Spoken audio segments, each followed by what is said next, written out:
how are you doing? Welcome to my channel, where today we are going to be reading a bedtime story. Today I'm going to be reading The Ugly Duckling, which I'm sure most of you will be familiar with. However, do please sit back, relax, lie down, take a seat, put your work on your screen or homework or whatever you're doing, and let me tell you the story of The Ugly Duckling. Let us begin. On a farm long ago, a mama duck sat on her nest. "How long must I wait for my babies to hatch?" she said. "I have to sit here all alone, and no one comes to visit me." But what could she do? A mama duck must keep her eggs warm till they hatch. At last the eggs began to crack. One by one, yellow ducklings stepped out of their shells. They shook their wings and said, "Quack, quack, quack, quack." "Look at all of you," said Mama Duck with joy. "You are all so cute." "Quack, quack, quack, quack," they said. Mama Duck said, "Come and line up. We will go down to the lake for your very first swim." She counted 1, 2, 3, 4, 5. "Oh dear," she said, "I should have 6 ducklings." But one large egg was still in the nest. "Well," said Mama Duck, "it looks like that big egg will take more time." So she had to go sit on her nest again and wait some more. The next day, the big egg started to hatch. Out came a baby boy bird. But if one may say, it was an odd-looking thing. This bird was much bigger than the others. He was not yellow at all. He was dark grey from head to foot, and he walked with a funny wobble. One of the yellow ducklings pointed. "What is that? He cannot be one of us." "I have never seen such an ugly duckling," said another. "How can you say such a thing?" said Mama Duck in a stern voice. "You are only 1 day old. Your brother hatched from the very same nest as you did. Now line up. We will go to the lake for your very first swim." Yet the other ducklings quacked, "Ugly, ugly, ugly." The ugly duckling did not know why the other ducklings were yelling at him. He took the last spot in the line. Each yellow duck jumped in the river and swam behind Mama Duck. When it was his turn, the ugly duckling jumped in and started to paddle too. At least he could swim, Mama Duck said to herself. When they left the water and started to play, the ugly duckling tried to play with his brothers and sisters. They yelled, "Go away. We will not play with you. You are ugly, and you walk weird too." When Mama Duck was close by, she would not let them talk in this way. "Be nice," she would scold, but she was not always close by. One day, one of the yellow ducklings said to the ugly duckling, "You know what? You would do us a big favour if you just went away from here." All of them started to quack, "Get out, get out, get out." "Why won't they let me stay here?" said the ugly duckling to himself. He hung his head down low. "Ah, they are right. I should go." That night, the ugly duckling flew over the farmyard fence. He flew till he landed on the other side of the lake, where he met 2 grown-up ducks. "Can I please stay here for a while?" said the ugly duckling. "I have nowhere else to be." "What do we care?" said one of the ducks. "Just don't get in our way." Woof, woof. Suddenly a big, hungry dog came tearing by, chasing the two ducks. They quickly flew up in the air, and their feathers fell down on the ground. The poor ugly duckling froze in fear. The dog sniffed and sniffed at the ugly duckling, then turned away. "I am too ugly for even the big hungry dog to want," said the ugly duckling with his head hung low.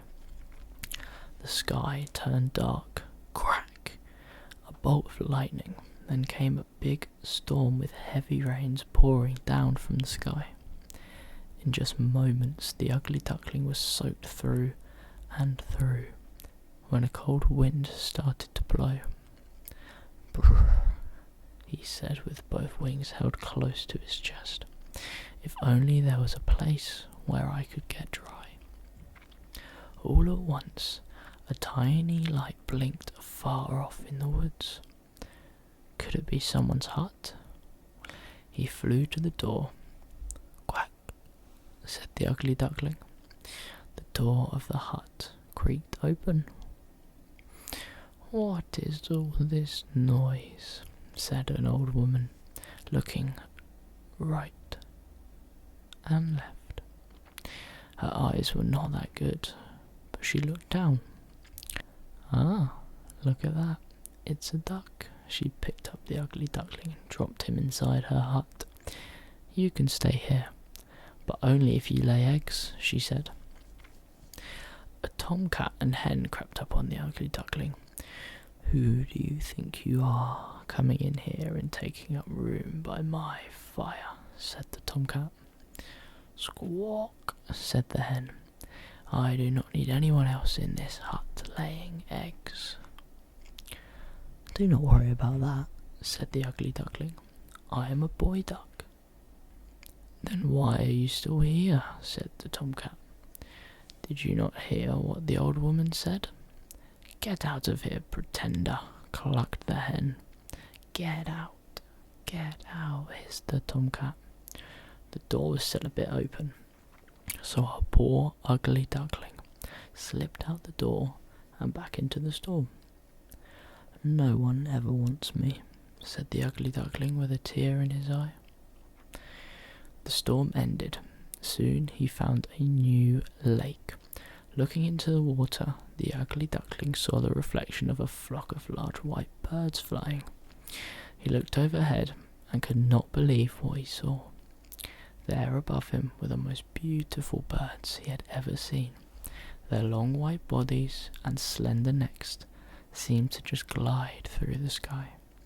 He watched until the very last bird had winged its way out of view. He stayed at that lake all by himself. And time passed. The leaves of the trees turned deep red and gold, and then the leaves fell to the ground.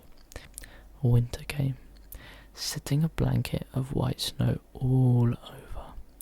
The cold wind and dark clouds made the ugly duckling feel even more sad. He had to go into the cold lake to fish, but it was getting harder and harder to swim. The lake was turning to ice. One day, it was all he could do was to paddle the water to keep it from freezing around him and trapping him in the lake. "I am so tired," he said, paddling with all his might. The ice got thicker and drew closer to him. In a moment, two giant hands swept him up. "You poor thing," said a farmer. He held the ugly duckling close to his thick wool jacket and took the bird to his home. Never was a warm fireplace more welcome. For the rest of the winter, the farmer cared for the ugly duckling. Then spring came. Tips of green covered the trees. Short, bright flowers popped up from the ground. "It is time for you to go to the lake to swim again, as you were born to do so," said the farmer. He took the duckling back to the lake where he had found him and set him with care up onto the water. gosh, I feel strong, said the young bird, flapping his wings. Why, I never felt as strong as I do right now. He heard quiet splashing sounds behind him and turned around. A flock of those same beautiful birds he had seen in the sky before landed behind him on the water. Do not worry, he said to them, holding out one wing. I will go now. I will not make trouble for you. A big fat tear rolled down his cheek. He turned to go away when his eyes opened wide. He saw a reflection in the water of one of those beautiful white birds. Why was it so close to him? He jumped back, and the reflection jumped back too. What is this? He said. He stretched his neck, and the reflection of the beautiful bird stretched its neck too. Why are you going so soon? Said one of the beautiful birds. Stay here with us, said another. We'll be great friends. Then the bird he used to be, the ugly duckling, knew what had happened. He was no longer an ugly grey bird that wobbled when it walked. At one moment all the swans flapped their wings and took off into the sky. Come with us, one called back. Take the lead. So he flapped his wings fast and took his place in the front of the whole flock. All of his new friends flapped their wings behind him. Say, he said, gliding and dipping through the sky as he sped on. Who's an ugly duckling now? Surely not I. And that is the end of tonight's story. I really do hope that you enjoyed it, and let me know how you felt about the soft spoken as well. If you did enjoy the video, please do feel free to let me know by leaving a like. However, as always, if you are asleep, then please do sleep well. Sleep well. And I will see you again very, very soon. Good night.